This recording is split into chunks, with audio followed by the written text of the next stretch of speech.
वर्षभरापूर्वी शेतकऱ्यांनी दिल्लीमध्ये 1 वर्ष ठिय्या आंदोलन केलं होतं. कशासाठी केलं होतं? त्यांची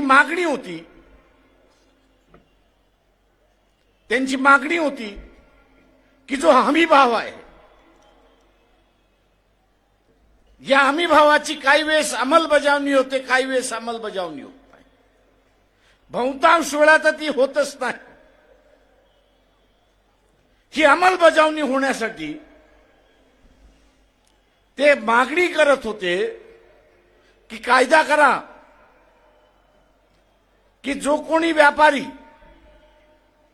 किंवा कृषी उत्पन्न बाजार समितीतले डायरेक्टर, चेअरमन, पदाधिकारी आहेत, यांच्या अखत्यारीमध्ये हमी भावापेक्षा शेतीचा माल कमी घेण्यात आला तर त्याच्यावरती फौजदारी गुन्हा करा. मागणी चूक होती का? आज मला सर इथले राजकारणी म्हणतात, प्रकाशराव तुम्ही ही मागणी करणार का? म्हटलं आपण सत्तेवरती आलो तर कायदा आपण बदलला पाहिजे आणि बाजार समितीतले डायरेक्टर जे आहेत,